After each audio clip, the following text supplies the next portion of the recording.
안녕하세요. 저는 인천에 거주하고 있는 여성입니다. 저는 딸만 둘 있는 집안의 장녀이고요. 저마다 기준이라는 것이 있겠지만 저희 집은 사는 형편이 무척 평범했어요.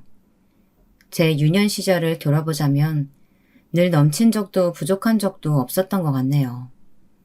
부모님께서는 맞벌이를 하시며 자식들을 키우셨고요. 그러다가 제가 고등학교 재학 도중에 엄마가 건강이 안 좋아지셔서 일을 그만두게 되셨어요. 면역 관련된 질환이었는데 이게 치료하기도 관리하기도 정말 까다로운 것이었거든요. 병원에서는 절대 무리하지 말고 안정 취하면서 지내야 한다고 했어요.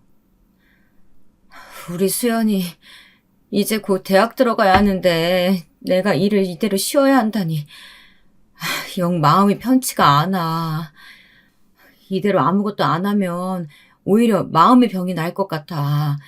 그냥 나 다시 밖에 나가서 일할까 싶어. 엄마, 병원에서 하는 소리 못 들으셨어요? 관리 못하면 나중에 일 키우게 된다고 분명히 그랬잖아요. 무조건 쉬세요. 그간 한 번도 일 안 쉬고 다녔으면 이제 쉴 때도 되셨어요. 모든 대학이 다 등록금 비싼 것도 아니고 제가 알아서 잘 골라 들어가면 돼요. 나 듣기 좋으라고 그렇게 말해주는 거지? 아이고, 우리 기특한 맏딸.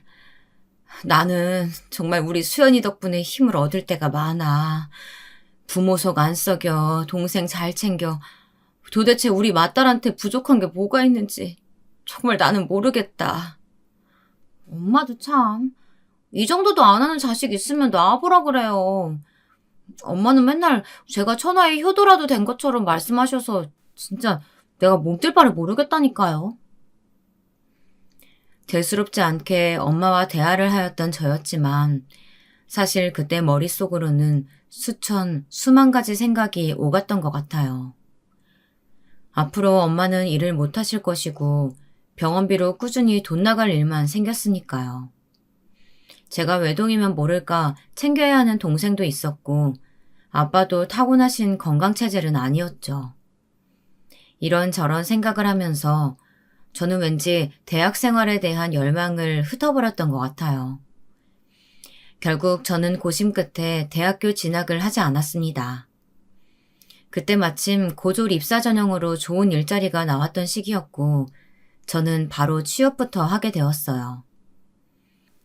솔직히 아주 아쉽지 않았다면 거짓말이겠지만 저는 단 1년이 지났을 때 제가 이 선택을 하기를 잘한 것이었다며 가슴을 쓸어내렸습니다. 친할아버지께서 갑자기 쓰러지셨는데 응급수술을 무조건 받으셔야 했던 상황이었거든요. 제가 이때 깨달았죠. 아, 사람이 늘 비슷한 일상에서 살아가며 예상 범위의 지출만 하진 않는구나. 만약 제가 돈을 벌고 있지 않았더라면 이때 무척 힘들 뻔했어요.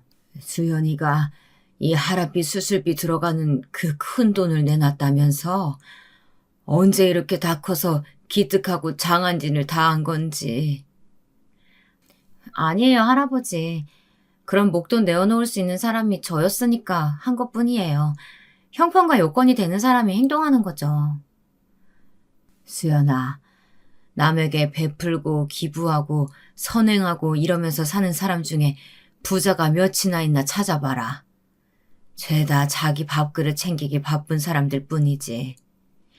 형편이 되고 요건이 되어서 내놓는 게 아니라 마음씨가 곱고 예뻐서 내놓는 거야. 우리 한씨 집안에 대대로 물려줄 재산만 있었어도 내가 우리 손녀 수연이한테 다 주었을 것을.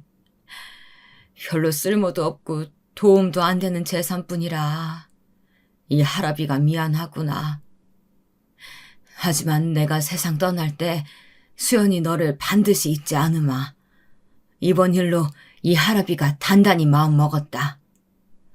할아버지, 오래오래 불로장생할 욕심 부리세요. 세상 떠나신다는 말씀 벌써부터 하지 마시고요. 저는 가족들이 다 건강하고 행복하기만 하면 특별히 바라는 것도 없어요. 마음씨 한번 넉넉하기도 하지. 수연이 데려가는 놈은 전 세계 나라를 10번도 더 구한 놈일 게다.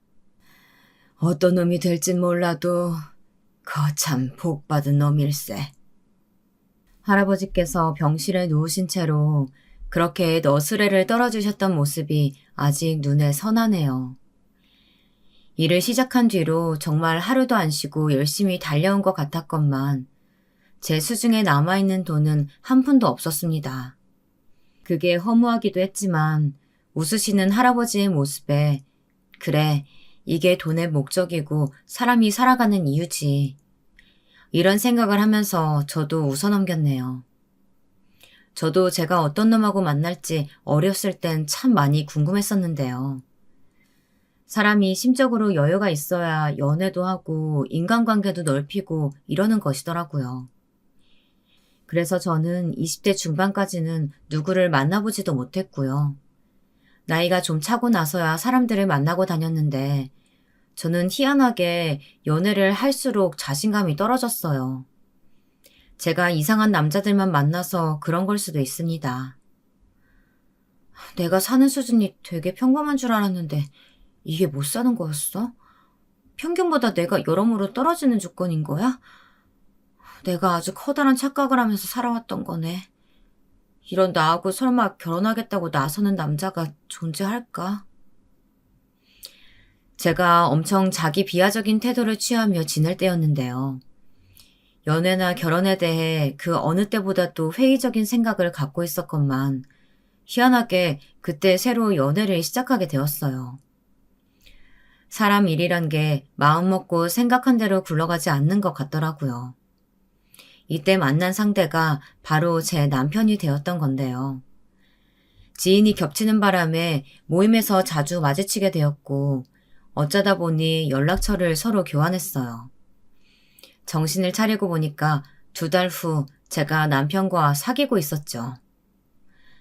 홀린 듯이 사귀게 된 남편은 솔직히 별로 재미가 없는 사람이었어요. 일단 말수 자체도 적었고요. 얼굴에 짓는 표정도 맨날 거기서 거기라서 리액션도 부족했어요. 표현을 크게 안 하다 보니까 대체 저 머릿속에 무슨 생각을 하는지 모르겠고 말주변마저 별로 없는데 회사는 어떻게 다니는 걸까 싶었네요. 이 사람 대체 뭐지? 이런 생각이 들어서 반쯤은 궁금증에 만났던 것 같아요. 그때 남편은 대학 졸업 후 취업을 했는데 회사가 집에서 먼 바람에 자취를 하고 있었는데요. 데이트 비용을 아끼기 위해 남편 자취방에서 시간을 보내고 그러다 보니까 금세 서로에 대한 마음이 깊어졌던 것 같아요. 저도 그것을 좀 느끼고 있던 시기였는데 어느 날 남편이 저에게 그러더라고요. 대학 졸업하고 취업 준비만 오래 하고 싶지 않아서 어디라도 빨리 취직하고 싶은 마음에 지금 회사 들어온 건데 내가 욕심이 있어서 지금 이직 생각이 있거든. 이직 성공하고 나면 너한테 가장 먼저 알려주고 싶고 그 다음에는 우리가 결혼 이야기를 좀 나눠봤으면 좋겠어. 뭐? 결혼? 지금 나하고 결혼하고 싶은 마음이 있다는 그런 뜻으로 말하는 거 맞지? 오빠, 내가 잘못 이해한 거 아니지? 당연히 너랑 결혼할 마음이 있으니까 지금 이런 말도 하는 거지. 너는 나하고 결혼할 생각 조금도 안 해본 거야? 아니, 그렇다기보다는 너무 좋고 많이 고맙고 한편으로는 감동이기도 한데 과연 내가 오빠하고 어울릴 만한 짝인지는 스스로도 모르겠어. 자꾸 내가 부족하고 못난 사람처럼 느껴지거든. 이거 하나만 마음에 걸려서 그래. 절대 아니야. 너 성실하고 착하고 배려심 깊고 생각하고 행동하는 게 늘 이타적이고 네가 얼마나 훌륭한 사람인데 스스로를 낮춰. 그러지 마. 나는 너를 부족한 사람이라고 생각해 본 적이 단 한 번도 없어. 어머, 웬일이야? 오빠가 원래 이렇게 말을 잘하는 사람이었어? 맥주 한 캔 들어갔다고 지금 평소보다 말을 잘하게 된 건 아니지? 아무튼 그러면 오빠의 진심만 보고 믿으면서 나도 용기 내볼게. 나도 오빠하고 결혼하고 싶은 마음은 분명하게 있으니까. 담담한 척 대답했지만 사실 속으로 제가 얼마나 놀랐었는지 몰라요. 연애하고 결혼은 하늘과 땅 차이라고 할 수 있잖아요. 저는 남편을 만나면서도 제가 이 사람과 나중에 결혼을 하게 될 것이라고 머릿속에 그림을 그려본 적은 없었습니다. 깊은 사이가 되어도 결혼까지는 어려울 듯 싶었어요. 왜냐하면 남편이 저보다 훨씬 조건이 좋았거든요. 그런데다가 집에서 늦둥이 아들이었죠. 위로 누나만 2명이 있고요.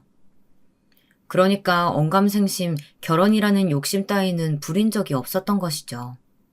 하지만 남편이 저에게 구체적인 결혼 이야기를 먼저 꺼내면서 상황이 급물살을 타게 되었고 저는 충동적으로 부모님께 이런 이야기를 다 드려버렸어요. 엄마, 아빠, 저 지금 만나고 있는 남자친구하고 결혼하려고요. 좋은 사람이고 저랑 잘 맞는 것 같아서 그런 결정을 하게 됐어요. 허락해 주실 거죠? 결혼? 우리 큰딸이 벌써 결혼할 나이가 됐다고? 아이고 두야, 세월이 야속하리만치 빠르구나.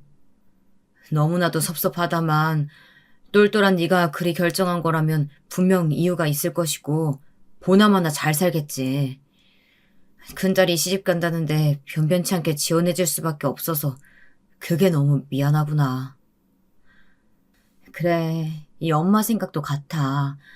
네가 결혼을 하겠다는데 번듯하게 지원해줄 수 없는 게 너무 미안하고 마음에 걸리네. 저번에 내가 듣기로는 그 청년이 직업도 괜찮고 무엇보다 집안 사정이 괜찮은 것 같더만. 가게 형편뿐만 아니라 며느리를 보고 들이는 눈썰미마저 아주 괜찮은 집안이구나. 와, 우리가 그런 것과 사돈을 맺게 된다니. 엄마는 그저 우리 수연이가 기특하고 장해. 두 분께서는 흔쾌히 반겨주셨고 말씀을 드리고 나서야 저는 너무 섣불렀나 싶었어요. 아직 정확히 결정된 게 아무것도 없는데 제가 이미 결혼은 확정난 것처럼 말씀을 드려버렸으니까요. 하지만 그날 이후로 부모님과 제 여동생은 제가 곧 결혼할 거라고 철석같이 믿기 시작했어요. 그러면서 즐거운 얼굴들을 하고 있었기 때문에 차마 저는 정정하지 못했습니다. 사실은 제가 시댁으로부터 반대를 당했어요. 정말 드라마에서나 나올 법한 표현을 제가 두 귀로 직접 들었습니다. 시부모님께 인사를 드리러 갔던 자리였는데요. 근엄한 인상의 시아버지께서는 조금의 미소도 짓지 않고 계셨어요. 시어머니께서는 제가 아직 아무 말씀도 안 드렸고 그저 눈앞에 등장하기만 한 것인데도 저를 엄청나게 째려보셨어요. 남편이 늦둥이라서 그런지 시부모님께서는 저희 부모님보다 육안으로도 연배가 훨씬 높으셨고 저는 자연스레 주눅이 들었습니다. 뭐? 집이 재산이 개똥에 쓸래도 없다고? 학력은 대학도 안 간 고졸이라 가방끈도 짧다고? 게다가 지금 어디 뭐 알아주는 대기업 다니고 있는 것도 아니고? 그럼 뭐야?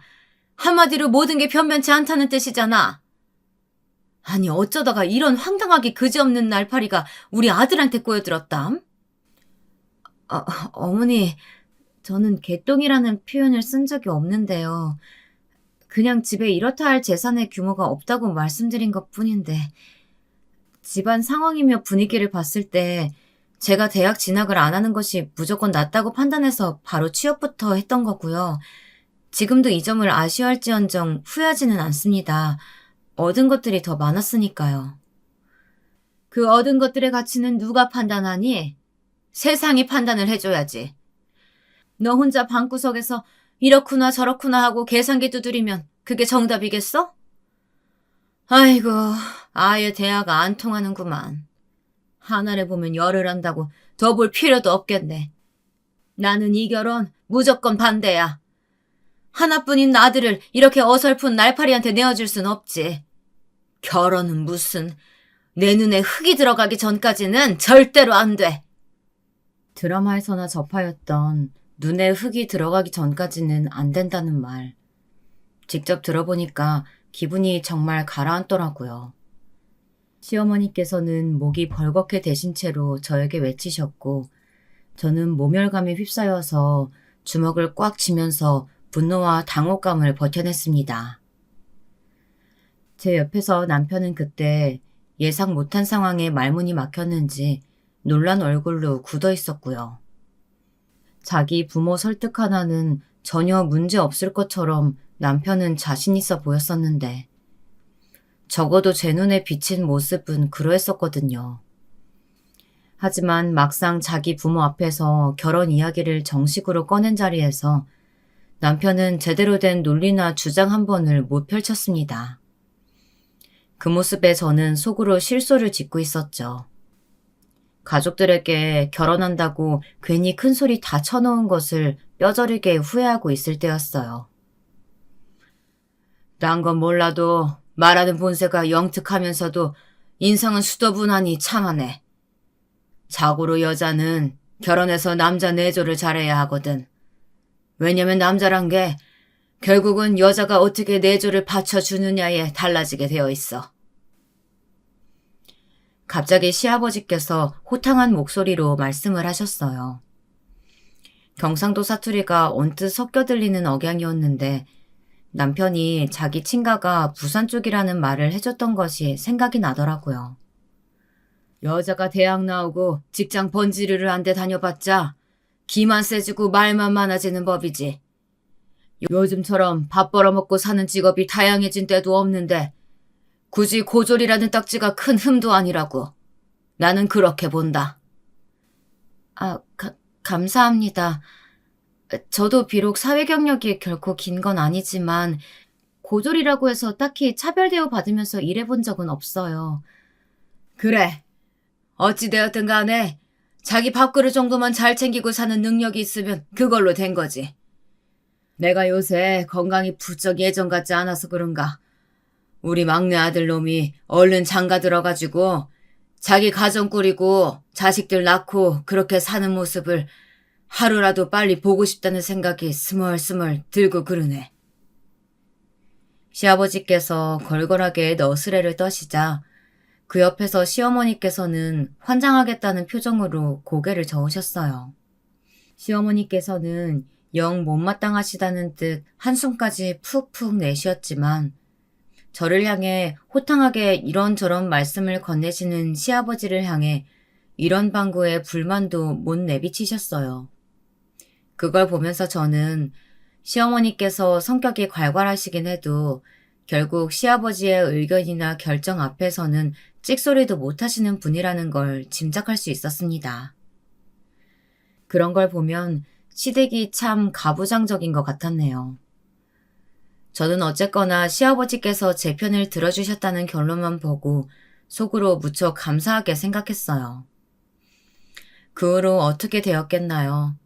제가 남편을 남편이라고 칭하는 걸 보면 아시겠지만 결국은 결혼에 꼴이 나였습니다.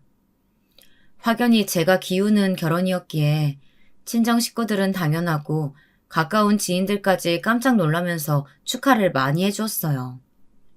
저에게 로또 맞았다고 표현한 사람도 있었습니다. 그 정도까지 시댁이 잘 사는 건 아니었는데 남들 눈에는 아마 제 친정 집안의 전망이 몹시 안 좋아 보였던 모양이에요. 어쨌든 저는 저보다 좋은 대학, 좋은 직장이라는 조건을 가진 남편과 결혼해서 시댁의 지원을 많이 받은 신혼집에서 인생 2막을 시작했습니다. 아주 운이 좋은 사람인 건 맞다고 스스로 평가했네요. 물론 시어머니께서는 그 못마땅하게 저를 보시는 그 표정을 끝내 거두지 않으셨지만요. 게다가 남편의 누나들인 제 시누이 2명은 자기 모친과 언행이 똑 닮았더라고요. 마치 불쾌한 것을 보듯 두 사람 다 저를 위아래로 훑어보면서 눈가를 구기기 일쑤였죠. 저도 사람인지라 저를 환영하지 않으시는 그 반응들에 상처를 크게 받았어요. 올케네는 집안 수준이 좀 그렇다. 아버님은 자잘한 부품 판매점에서 사장으로 계신 것도 아니고 직원으로 일을 하신다고? 게다가 밤에는 종종 대리운전 일을 하시고? 그런 건 빚쟁이들이나 돈 갚으려고 어쩔 수 없이 하는 그런 투잡 아닌가? 에이, 언니. 올케는 어머님께서도 몸이 특이한 문제가 있으셔서 치료받으신다잖아. 돈 나갈 일이 꾸준히 있다는 거겠지. 아, 그리고 올케 동생은 그 학교 이름 들어도 아무도 모르는 그 전문대 이제 막 졸업했다면서. 아휴, 앞으로 돈 들어올 전망은 좋지 않은데 대리운전 투잡을 어떻게 그만두겠어. 결혼하고 나서 주말에 시댁에 갔을 때였는데요. 제가 부추 다듬느라 한참 부엌에 앉아있는 것을 뻔히 보고 알면서도 시누이들이 근처에서 그렇게 떠들었습니다. 둘 다 저보다 나이도 훨씬 연상이었고 각자 결혼해서 자식들도 있는 엄마들이었는데 배려심 하나 없이 말을 내뱉는 그 태도들을 보면서 사람이 나이를 허투루 먹을 수도 있다는 사실을 알게 되었네요. 아빠가 워낙 운전을 즐기시면서 잘하시기도 하고 대리운전으로 간혹 돈을 쏠쏠하게 버는 재미를 느끼고 계셔서 저는 그 점이 부끄럽다거나 안 좋게 여겨진 적이 없었는데요. 제가 또 너무 긍정적이었던 건가 봐요. 아빠의 직업을 두고 시누이들이 신나서 조롱하는 것을 듣고 있자니 입맛이 씁쓸해지더군요. 뒤늦게 그 대화에 끼어들어서 화를 내기가 애매한 것 같아서 제가 그냥 참고 있었는데 거실 소파에 앉아서 텔레비전을 보시던 시아버지께서 이렇게 말씀하셨습니다. 이 세상은 넓고 하는 일 또한 다양하다. 고귀한 직업이 있으면 당연히 천한 직업도 있는 법이야. 그런 천한 일을 하는 종자들도 있어야 귀한 일 하는 사람들이 조명도 받고 대우를 받는 법이거늘. 너희가 하나는 알고 둘은 모르는구나. 시선은 텔레비전에 고정되어 계셨지만 엄연히 시누이들을 향해 던지신 말씀이었죠. 저는 언뜻 듣고 나서 처음에는 시아버지께서 당신의 딸들을 나무라신 줄 알았어요. 그런데 가만히 내용을 곱씹어 보니까 저희 아빠를 결국 천한일 하는 종자로 폄하하는 것과 다름이 없었습니다. 뻔히 제 얘기 하시는 게 보이는데 대놓고 그냥 말씀을 하시거나 저 안 보이는 데서 그러시는 게 낫지 않을까요? 당사자 앞에서 그러시는 건 정말 아닌 것 같아요. 어머나 옳게. 우리는 방금 날씨 얘기 나눈 거였어. 본인 얘기를 한 줄 안 거야? 착각도 대단하다. 역시 누리고 살아온 환경에 따라서 그 사람의 그릇도 달라지나 봐. 속이 간장종지만 하네. 제가 배움이 긴 사람은 아니지만 저런 행동이 못 배워 먹은 거라는 점은 확실히 알았네요. 너무 유치하니까 오히려 상대할 가치도 없더라고요. 기분이 나빠서 그날 더 오래 머무르지 않고 시댁을 일찍 나왔어요. 남편에게 제가 겪은 상황을 다 알려주었고요. 이야기를 들으면서 남편의 표정이 엄청 굳고 안 좋아졌는데요. 저는 그래서 남편이 중간 역할을 잘 해주겠구나 이렇게 짐작을 했었어요. 제가 너무 단순하게 예상했던 거죠. 이틀 뒤 퇴근하고 집에 저녁을 차리는 도중에 시어머니로부터 전화가 왔습니다. 얘, 너 엊그제 나한테 인사도 안 하고 홀라당 가버렸더라? 내가 이웃집에 뭐 좀 주러 들렀다가 얘기 잠깐 나누고 집에 돌아왔는데 너는 없고 부츠만 자리에 덜렁 있어서 얼마나 황당했는지 아니? 간다면 간다고 말을 하고 가야지. 말씀드렸어요. 이만 가보겠다고 아버님 형님들께 다 인사하고 나왔는데요. 나한테는 안 했잖아. 어떻게 어른 하나를 빼먹을 수가 있어? 이런 걸 누가 옆에서 가르쳐줘야 하는 거라니? 기본적으로 지켜야 하는 예의인 것을. 며느리 잘못 들인 거 아니냐고 우리 딸들이 나를 얼마나 쪼아대고 놀려대든지 내가 민망해서 아주 혼났어. 도대체 어쩌라는 건지 싶었습니다. 마음 같아서는 받아치고 싶었지만 아무 의미 없는 소모전이 될까봐 그냥 참으면서 어색한 웃음소리만 흘렸습니다. 빨리 전화나 끊고 마저 저녁을 차리고 싶었죠. 얘는 눈치도 없나? 왜 실실 웃기만 해? 근데 너 혹시 지금 저녁 차리는 거니? 소리가 방금 냄비 뚜껑 닫는 소리 같은 게 들리는데? 아, 네, 맞아요. 지금 퇴근해서 저녁밥 차리고 있었어요. 간단하게 찌개랑 제육볶음해서 먹으려고요. 이제 저녁을 차린다고? 이상하다. 우리 아들이 오늘 퇴근한 지가 벌써 꽤 됐는데. 그럼 이미 집에 와 있을 텐데 밥을 이제야 차리는 거야? 오빠가 오늘 일찍 퇴근하는 요일이라서 먼저 집에 와 있기는 했는데요. 어머님 이걸 알고 계셨구나. 저는 평소처럼 퇴근하니까 지금 저녁 차릴 수밖에 없어요. 어머나 세상에나. 그럼 우리 아들이 벌써 1시간은 좋게 굶주린 배를 움켜쥐고 있었겠구나. 아니 너는 이렇게 될 것 같은 날이면 뭐 아침이나 그 전날 밤에 미리미리 저녁거리 딱딱 준비해놨어야지. 고기 같은 것도 미리 재놨다가 그냥 볶기만 하면 되게 하고 찌개는 미리 끓여놓고 먹기 전에 데우면 되고 이런 걸 맞춰서 해야 남편 내조할 줄 아는 여잔 거야. 너는 어디 가서 행여나 우리 아들 내조한다고 산다는 말 입도 뻥끗하지 마라. 하루 종일 일하다 퇴근해서 바로 저녁밥 차리는 것도 힘들어 죽겠는데 잔소리까지 들으려니까 정말 미치겠더라고요. 그래도 빨리 끊는 게 상책이다 싶어서 가만히 있었는데 시어머니께서 쐐기를 날리셨습니다. 작은 일면만 봐도 사람 수준이 보이고 나아가서 그 집안의 수준까지도 보이는 거지. 고졸인데다가 못 배워먹은 집안. 아유, 알만하다. 내가 벌써부터 뭔 기대를 하랴. 앞으로 정신 차리고 배워나가기를 바라는 수밖에. 어머님, 실례지만 지금 그런 식으로 말씀하시는 것은 별로 뛰어난 수준처럼 느껴지시지 않는데요. 제가 그럼 어머니께 뭘 배워나가죠? 뭐야? 하여간 너 다음부터는 왔으면 왔다고 갈 거면 간다고 보고하고 가는 거 잊지 말고 우리 아들 밥은 항상 제때 차려줘야 된다. 아무튼 이제 어떻게 잘하는지 내가 두고 볼 거야. 단순히 화가 났다는 표현으로는 제 심정을 설명하기에 무리가 있는 것 같아요.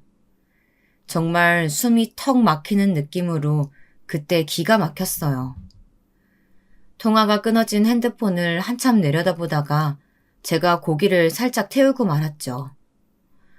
그만큼 어이가 없었고 밥을 먹으면서 도저히 남편에게 안 물어볼 수가 없었네요. 오빠, 퇴근하면서 어머님이랑 연락한 거 맞아? 원래 퇴근하면 퇴근한다고 어머니께 오빠는 말씀드려? 말씀 안 드리면 걱정하셔서 내가 웬만하면 잊지 않고 연락 드리려고 해. 그런데 그건 왜? 왜긴 왜야. 어머님이 그런 말씀을 먼저 꺼내시니까 그렇지. 내가 고졸이면 어떻고 우리 식구들이 그저 그런 수준으로 살면 뭐 어때. 나는 이런 걸로 어머님을 비롯해서 아버님, 형님들까지 오빠네 식구들이 사람 얕잡아 보는 거 정말 별로라고 생각해. 나도 네 생각에 동의해. 그런데 원래 그런 사람들인 걸 어떡하겠어. 큰 아기를 가지고 그러는 것도 아니니까 너도 괜히 자꾸 신경 쓰지 마. 한 귀로 듣고 한 귀로 흘려버리면 되는 거야. 어떻게 신경을 안 쓰겠어. 면전 앞에서 그러면 무시가 안 되는데 오빠가 아버님께만이라도 말씀 좀 잘 드려놓을 수 없는 거야? 내가? 대체 뭐라고. 아버지한테 어떻게 말해야 될지 전혀 모르겠는데. 그리고 너도 알겠지만 우리 아버지 요즘 젊은 세대가 이해하기에는 많이 예스럽고 꼬인 사고방식 가지고 계신 분이야. 이제 와서 이러쿵 저러쿵 말씀드려봤자 아무런 효과도 없고 바뀌는 것도 없을 거야. 내가 적당히 무시하고 체념하는 수밖에. 적응을 빨리 하는 게 낫다는 거지. 시어머니의 막말보다 개인적으로 이 차분한 남편의 발언이 저에게는 더 큰 충격으로 다가왔던 것 같아요. 원래 그러신 분이니까 제가 참아야 한다는 것만큼 저를 무력한 실망감으로 빠뜨리는 사실은 없었습니다. 저는 그제서야 나보다 나은 조건이랑 결혼한다고 너무 설레서 정신이 팔려 있었구나. 이런 후회로 몸부림치기 시작했습니다. 결혼 전에도 시어머니 성격 만만치 않으신 분이라는 것, 시아버지 또한 괄괄하시고 보통 내기가 아니신 분이라는 것은 저는 충분히 눈치채고 있었어요. 그러나 제가 이런 결혼을 다시는 못할 거라는 생각이 들었기 때문에 거기에 말려 들어간 거였죠. 제가 멸시당하는 것, 그리고 참아야 하는 것은 너무나도 당연한 거라고 시댁 사람들은 그렇게 여겼어요. 이유는 제가 확 기우는 조건으로 결혼을 했기 때문이었습니다. 가지고 온 게 없으면 몸으로 때우라는 건지 뭔지. 이게 사람 자존심을 마구 상하게 만들더군요. 저는 솔직히 시아버지의 지지가 아니었으면 결혼을 못했을 거라고 보고 있었기에 원래는 시아버지께 속으로 감사한 마음을 가지고 있었는데요. 이게 옅어지기까지 얼마 걸리지 않았던 것 같습니다. 자고로 가장 이상적인 여잔 말이야. 자기 남자 기를 팍팍 살려줄 줄 아는 그런 여자인 법이거든. 이게 내적 외적으로 다 해당되는 소린데 내가 오늘 우리 며느라기 위해서 속성 강의 한번 해주마. 귓구녕 파고 잘 들어라. 아버님, 저번에도 저한테 무슨 속성 강의라고 하시면서 진정한 내조의 의미에 대해서 알려주셨는데요. 그거하고 비슷한 거 아닐까요?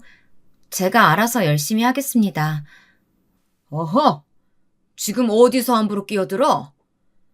기든 아니든 일단 입부터 조개처럼 꽉 닫고 경청부터. 이게 1번이야.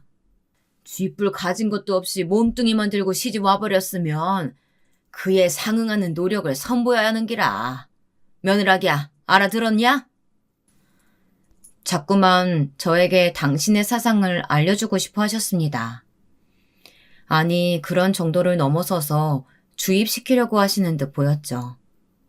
성질은 드세시지만 시아버지께는 직접적으로 한마디 제대로 못 날리시는 시어머니의 모습으로 밀어봤을 때 저도 어쩌면 그렇게 되어갈 수 있겠구나 싶었습니다. 정말 어이가 없더라고요. 처음 인간관계의 폭을 넓혀가고 연애를 시작했을 때도 자신감이 없었고 많은 고민들을 안고 있었지만 지금처럼 이렇게 근본적인 괴로움에 직면하진 않았었어요.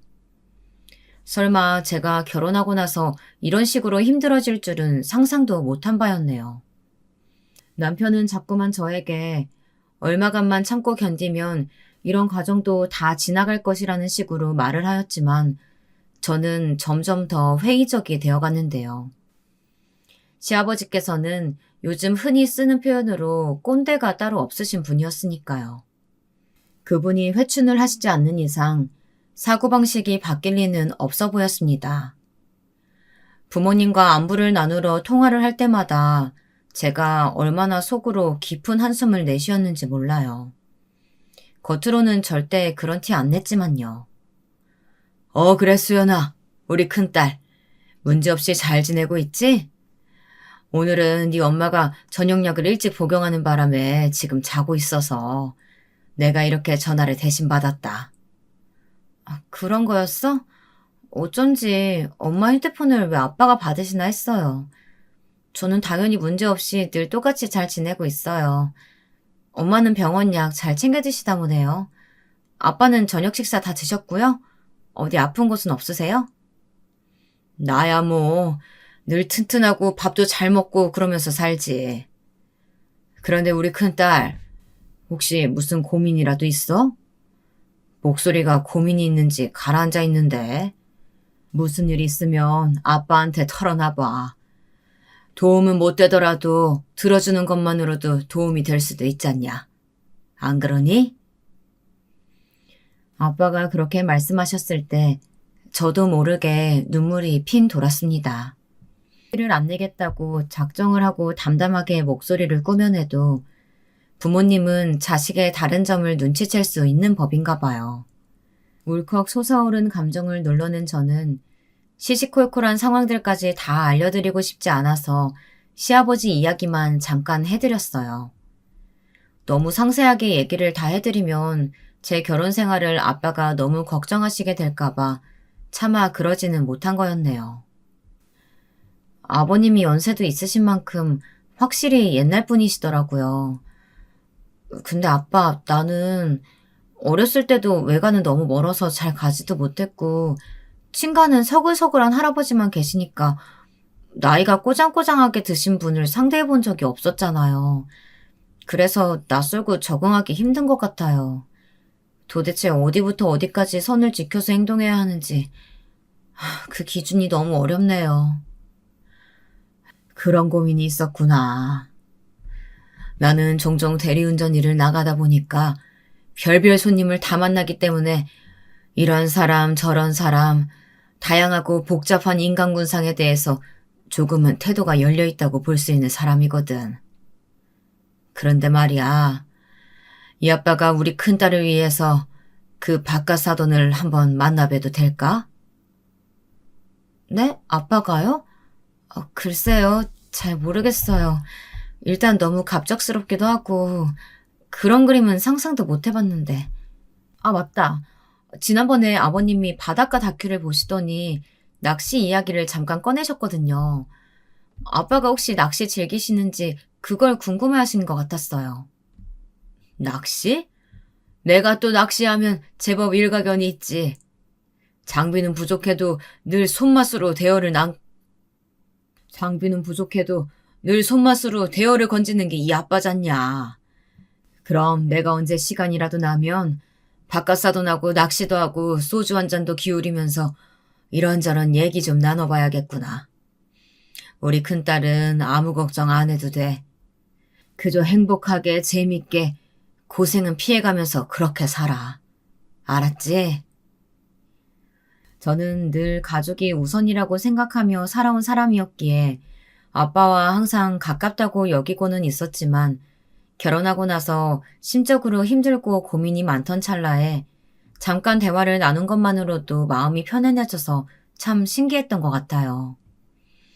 역시 힘들 때 나를 알아봐주고 위로해주는 건 부모님이 최고라는 생각이 들었죠. 유쾌하게 웃으시는 아빠의 웃음소리는 듣는 것만으로도 입가에 미소가 그려지게 만들었던 것 같네요. 저희 아빠는 언제나 그러신 분이었어요. 대체로 조곤조곤하거나 밝게 말씀을 하시고 그 성정은 잔잔한 호수와도 같은 분이셨죠.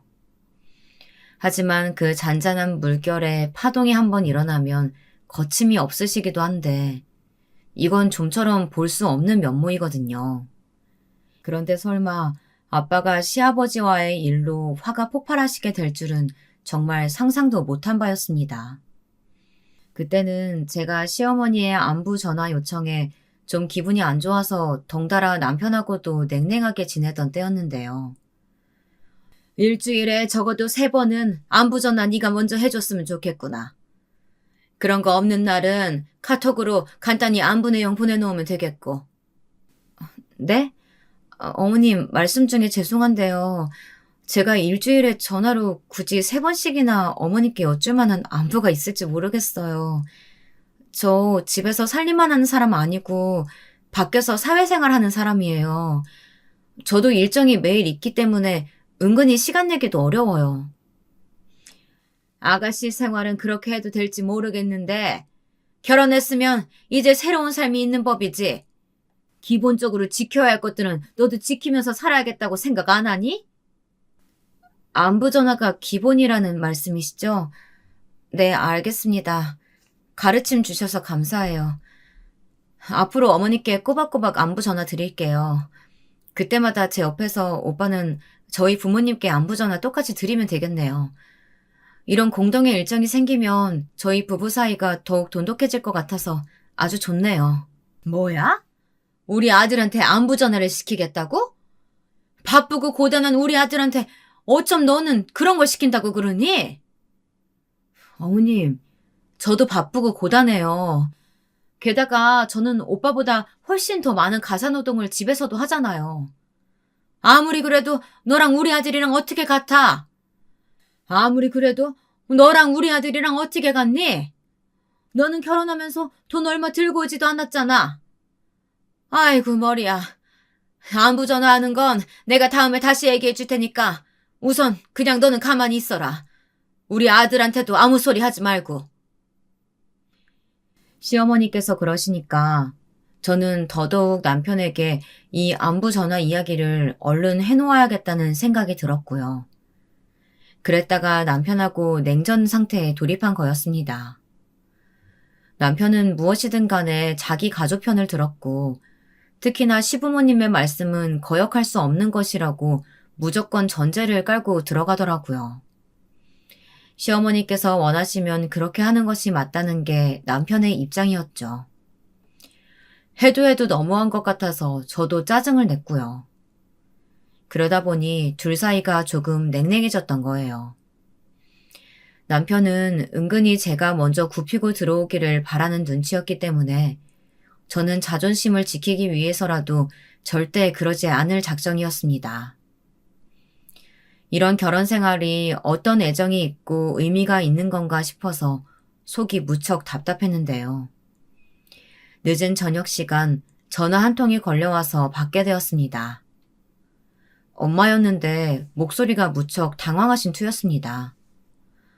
수연아, 네 동생이 어제 오늘 어디 멀리 나가 있어서 부를 수도 없고 그래서 너한테 전화했어. 네, 엄마, 이 시간에 웬일이세요? 혹시 집에 무슨 일이라도 있어요? 그게 아니라 네 아빠 말이야. 아무래도 네 시아버지하고 한바탕 싸운 것 같구나. 내가 보기에는 그래. 뭐라고요? 아빠가 아버님이랑 싸우셨다고요? 아니, 어쩌다가요? 어떻게 그러실 수가 있어요? 좀 있으면 이제 네 아빠 집에 올 때 다 됐는데 너 지금 시간 괜찮으면 잠깐 집으로 올 수 있겠어? 엄마가 요새 저녁약을 독한 걸로 먹었더니 이 시간만 지나면 너무 잠이 오고 정신이 쏙 빠져서 네가 이따 집에 같이 있어줬으면 좋겠는데 네 아빠가 대체 뭔 일을 저지르고 집에 돌아오는 중인지 나도 대강만 들은 거라서 아직 잘 몰라. 엄마의 말씀을 들으면서 저는 이미 나갈 작정을 마친 뒤였습니다. 난데없이 아빠와 시아버지의 조합이라니 이게 대체 웬 터무니없는 조합인가 싶었습니다. 냉정 중인 남편이 제가 갑자기 외출을 하자 궁금하다는 눈빛을 보내왔지만 이내 고개를 반대쪽으로 휙 돌려버리더군요. 어린아이도 저것보다는 유치하지 않을 것 같았어요. 한숨을 내쉬며 집을 나선 저는 친정 부모님 댁에 도착하자마자 아빠를 뵐 수 있었습니다. 이제 보니까 저보다 딱 30분 먼저 집에 당도하신 모양이었죠. 아빠, 엄마가 전화 주셔서 제가 왔어요. 아버님이랑 혹시 싸우신 거예요? 대체 어쩌다가요? 애초에 어디서 어떻게 만나신 건데요? 에휴, 어떻게 만났겠냐. 사돈지간에 연락을 한 겸 덕담이나 주고받으면서 다음에 낚시나 등산 가자 이런 식으로 이야기가 흘러간 거지. 아니 그런데 그 양반이 나보고 부산을 가지 않겠냐고 먼저 말을 하는 거 아니겠어? 대리운전 뛸 정도면 운전을 무척 잘할 것 같은데 부산까지 운전 가능하냐면서 나에게 그러더구나. 부산이라 함은 시아버지의 본가가 있는 곳이기도 하였어요. 저는 그런 사실을 떠올리면서 고개를 끄덕였죠.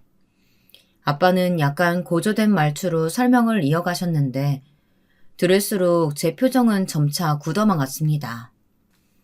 아빠는 흔쾌히 시아버지의 부산행에 동행을 하셨어요. 운전대를 잡으셨고요. 차는 시아버지의 차였습니다. 부산에 가서 낚시도 하고 시아버지의 지인분들도 만나고 대략 이런 일정이었나 봐요. 갑자기 성사된 부산행이라는 것이나 아빠가 거기까지 운전을 하고 가시게 된 것이나 여기까지는 저도 충분히 일어날 수 있는 상황이라고 보았습니다. 그런데 부산으로 내려가는 차 안에서 침묵만 오가진 않았을 것이고 당연히 이런저런 대화가 있었을 거잖아요. 거기서 문제가 생긴 거였죠. 저는 고졸이고 제 동생은 전문대를 나왔는데요. 이걸 가지고 시아버지께서는 당신의 자식들과 저희 자매의 수준이 너무 비교가 된다며 아빠를 향해 힐난을 날리신 거예요. 자식 농사 망쳐도 어떻게 그렇게 망칠 수가 있냐면서 나를 아주 비웃으면서 그 양반이 그렇게 말을 하더구나. 내가 그걸 듣고 어떻게 화가 나지 않을 수 있겠어. 말씀이 너무 지나치시다고. 내가 그렇게 분명히 몇 번이나 그 양반에게 말을 했지. 거기까지만 하시라고. 그런데 그만하기는커녕 그 양반이 아예 한수를 더 떠서 많이 부족한 며느리를 받아준 건 불우이웃을 돕자는 취지나 마찬가지다. 이런 식으로 입을 놀리더구나. 아빠가 한숨을 푹 내쉬면서 참담하게 말씀을 하셨어요. 저는 그때 정말 피가 거꾸로 솟는 감각이 들었습니다. 그간 지난 몇 달간 참아오고 인내했던 순간들이 제 눈앞을 스쳐 지나갔죠. 수연이 너도 부산을 가봤으면 할 것 아니냐. 거기가 진입하자마자 차가 얼마나 막혀. 그런데도 내가 오죽하면 갓길에다가 차를 세웠다.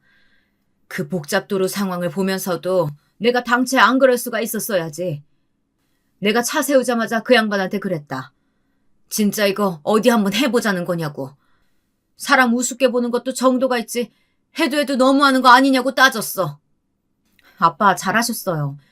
거기서 참으셨다고 하면 저 지금 진짜 눈물 나왔을 것 같다고요.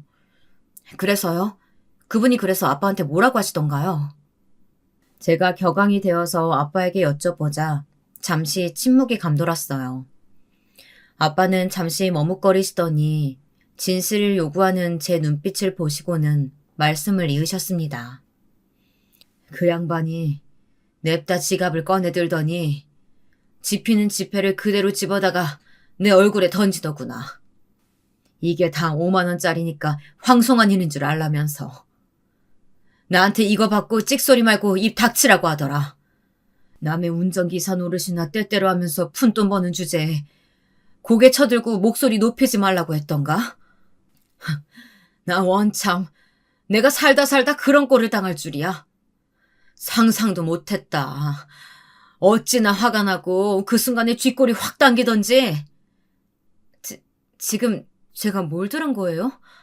아빠, 정말 그게 다 사실이에요? 제 시아버지 되시는 그분이 아빠 얼굴에다가 돈을 던지셨다고요? 게다가 그딴 모욕적인 발언을 남기셨다고요? 아빠는 거기까지 가서 그런 수모를 당하고 그러고 오신 거예요? 도저히 믿을 수가 없어서 제가 한참이나 중얼거렸습니다. 구석자리에서 가만히 앉아서 듣고만 계셨던 어머니가 현기증을 느끼셨는지 손으로 머리를 짚으셨죠. 당장이라도 울고 싶을 만큼 참담한 심정이었는데 그와 동시에 미칠 것 같은 분노가 제 전신을 휘감아서 그럴 수도 없었습니다. 제 앞이라고 애써 표정 관리를 놓지 않으시려고 애를 쓰시는 아빠를 저는 눈치챌 수 있었어요. 딸 자식에게 나 이런 일 당했으니까 너 당장 이혼해라. 이렇게는 절대 말씀 못하실 분. 무조건 자식의 입장이 우선이고 자식이 원하는 방향으로 행복을 이루기를 바라시는 분이 바로 제 아빠이셨으니까요. 내가 그 돈 절대 받을 생각 없으니까 돈 다시 챙기시라고 인성과 교養도 챙기시길 바란다고 말 남기고 자리를 떴다. 정말 속에 천불이 나는 것 같아서 부산까지 간 김에 바닷가에서 멋진 바다나 실컷 보면서 감정 가라앉히고 그러고 난 뒤에 기차 타고 지금 올라온 거야. 일이 이렇게 되어버렸으니 네가 난감해질까 봐 이 아빠는 그것부터 걱정이 되는데. 저는 갑자기 제가 너무 불효자가 된 것 같은 부끄러움에 휩싸였습니다.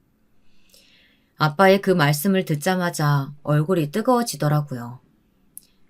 아빠, 그런 말씀 마세요. 저 아빠가 당하신 수모를 듣고도 이 결혼생활 무작정 지속하겠다고 할 만큼 남편한테 미쳐있지도 않고요. 대단히 사랑하지도 않아요.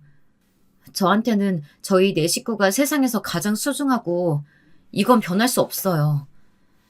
아빠가 이런 일 겪게 되신 건 순전히 제가 결혼을 잘못해서 이렇게 된 거니까 너무 죄송해요. 저 이만 가볼게요. 눈물을 훔치며 돌아서는 저를 부모님께서는 탄식을 흘리시는 와중에도 붙잡지 않으셨습니다. 그러지 못하신 것일 수도 있고요. 집에 도착한 저의 눈은 말라 있었고 축구 경기를 보고 있던 남편에게 다가가서 다짜고짜 제가 아빠에게서 들은 이야기를 빠짐없이 전달해 주었습니다. 무척 당황한 남편이 이야기를 다 듣고 나서 저에게 기껏 이런 질문이나 던지더라고요. 그래서 나보고 지금 뭘 어떡하라는 거야?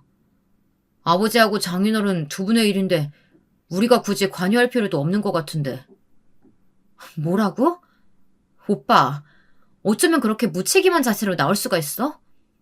오빠는 그러면 아버님께 아무런 말씀도 안 드릴 작정인가 봐? 이런 전말을 듣고도 어떻게 아무런 조치도 안 취할 수가 있어? 들어보니까 아버지가 잘못하시긴 했는데 거기서 장인어른도 받아치셨잖아. 그럼 두 분 다 결국 똑같은 거지. 동일하게 잘못하셨는데 굳이 이러쿵저러쿵. 난 정말 이해가 안 돼. 오빠, 지금부터는 잘 생각하고 입 여는 게 좋을 거야. 나 그간 참아온 거 많거든? 진짜로 이혼하는 수가 있어. 그러면 내가 무서워할 줄 알아? 이혼하면 누가 손해겠어. 당연히 여자 쪽이 손해인데 너 너무 그렇게 센 척할 필요 없어. 정말 웃긴다. 그러니까 오빠는 지금 여자가 어디서 먼저 이혼 얘기 꺼내냐고 나한테 으스대는 거나 마찬가지네. 부전자전이라더니 가부장적이고 꽉 막혀있는 자기 부친 똑 닮았구나. 내가 너 같은 놈이랑 계속 살다가는 내 미래가 어떻게 될지 뻔히 보인다. 야, 나 이혼 하나도 안 무섭고 겁 하나도 안 나니까 이혼해. 이혼하자고. 무슨 이까짓 걸로 이혼을 하냐?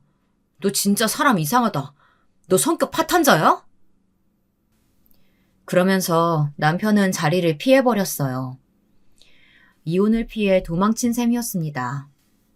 정말 어이가 없다 못해 헛웃음만 계속 나오더군요. 애정이고 신뢰고 간에 모든 것이 이 남자와의 관계에서는 남아있지 않다는 것을 저는 분명하게 그 자리에서 깨달았어요. 그래서 그 다음날 날이 밝자마자 행동 개시에 들어갔습니다. 이혼 서류 작성부터 했고요. 그거 들고서 시댁으로 쳐들어갔습니다. 가보니까 시아버지, 시어머니, 큰 시누이, 그리고 시아버지의 사촌 남동생 부부까지 이렇게 모여서 커피하고 떡을 즐기고 있더군요. 딱 봐도 한창 대화의 장이 열리던 와중이었을 것 같은데 저는 저희 아빠의 이야기가 나왔을 거라는 것을 추호도 의심하지 않았습니다. 그 생각에 이르자 피식 웃음이 나오더라고요. 가방에서 주섬주섬 서류부터 꺼내들었어요. 아버님, 제가 드릴 말씀이 있어서 이렇게 불쑥 찾아뵀어요. 네 부친 일로 온 거구나? 그래, 네 부친이 뭐라고 하시던? 머리를 식히고 나니까 진정이 되고 반성이 된다고 하던? 네 부친이라니 표현이 너무 이상했죠. 시아버지께서 그렇게 말씀하시자 그 일동이 작게 웃더군요. 분명히 하루 전에 있었던 그 일을 모두가 알고 있다는 표시였죠. 저는 그 상황이 옳게 전달이 되었을지는 미지수였지만요. 저희 아빠 말씀하시는 거예요? 반성이라뇨? 금시초문인데요. 아버님, 그게 무슨 말씀이시죠? 너, 네 부친한테 뭐 들은 것 없었냐? 난 그런 줄로만 알았는데. 네 부친이 나한테 뭐 좀 크게 실수한 게 있어서 그래. 아, 그러신가요? 근데 저는 지금 저희 아빠 일로 온 게 아니라요. 저희 부부 일로 왔어요. 결국 그거나 이거나 같은 일이긴 하지만요. 또박또박하게 말을 뱉은 저는 손에 쥔 종이를 시아버지의 얼굴 정면을 향해 시원하게 날려버렸습니다. 큰 시누이가 놀라서 비명을 지르더라고요. 이게 너 감히 뭐 하는 짓이야? 며느리가 하늘 같은 시아버지한테 이딴 짓을 해? 왜요? 아버님, 저희 아빠 얼굴에도 잘만 던져놓으셨잖아요. 그 몰상식한 행위 직접 당해보시니까 어떠세요? 기분이 산뜻하신가요? 이게 완전히 머리가 돌았구나. 이 못 베어먹은 것 같은 이라고. 며느리가 어디 감히 시아버지 얼굴에다가 뭘 던질 생각을 해? 그럼 사돈에게 던지는 건 말이 되고요? 참나. 그리고 저 이제 이 집 며느리 아닌데요. 그 종이가 뭔지 한번 보세요. 제 말이 떨어지기가 무섭게 시어머니와 큰 시누이가 거의 동시에 그 종이를 집어서 들여다보았습니다. 그리고 곧 시아버지께서도 그 종이의 정체를 알게 되셨죠. 이혼설이라는 것에 일동 충격을 받아 얼어붙었을 때 제가 말했습니다. 저는 도장 다 찍어놨고요. 그 잘난 아드님 도장은 직접 받으세요. 하늘 같으신 아버님이시니까 그 정도 받으시는 건 일도 아니시죠? 설마 그것도 못 받아내시면 가장의 권위 따위는 없는 걸로 생각할게요. 아예 말문이 턱 막혀버린 그들을 뒤로 한 채 저는 홀가분한 기분으로 그 집을 나섰습니다. 시아버지께서 넘어지셨는지 우당탕탕 소리가 났고 시어머니께서 호들갑을 떠시며 괜찮냐고 물으시는 목소리가 마지막으로 닫히는 현관문 사이로 들려왔네요. 닫힌 문 너머의 일이 조금도 궁금하지 않았어요. 이혼으로 가는 길이 아주 상쾌하기만 했습니다. 이것이 옳다는 확신이 들더군요. 전 남편은 상황이 그렇게 되자 울며 겨자 먹기로 저와 이혼을 해주었는데요. 저보다는 자기가 앞으로 잘 살 거라고 확신하는지 마지막엔 저를 오만하게 노려보았어요. 그래서 제가 새로운 소식을 알려주고 돌아섰죠. 아, 맞다. 우리 집안에 할아버지께서 옛날부터 갖고 계셨던 작은 땅이 있는데 그거 아무짝에도 쓸모없다고 해서 맨날 등한시 되어 왔었거든. 그런데 그게 이번에 재개발 수지 맞았어. 할아버지께서는 그 재산 전부 다 나를 주시겠다고 그렇게 분명하게 뜻을 표하셨고 온 집안 사람들도 다 동의를 지금 하고 있는 중이야. 어때? 이 정도면 내가 앞으로 걱정 없이 잘 살 것 같지 않아? 오빠도 잘 살아. 그 인간이 거의 발작을 하면서 후회로 몸부림치고 난리도 아니었는데요. 이미 이혼은 성립된 후였으니 아무 소용이 없었죠. 떠난 버스를 보면서 아무리 소리 질러봤자 그게 후진해서 돌아오겠나요? 비록 실패한 결혼이었지만 교훈을 얻은 저는 현재 사랑하는 가족들과 그 어떤 때보다도 행복하고 안정적인 나날을 보내고 있답니다.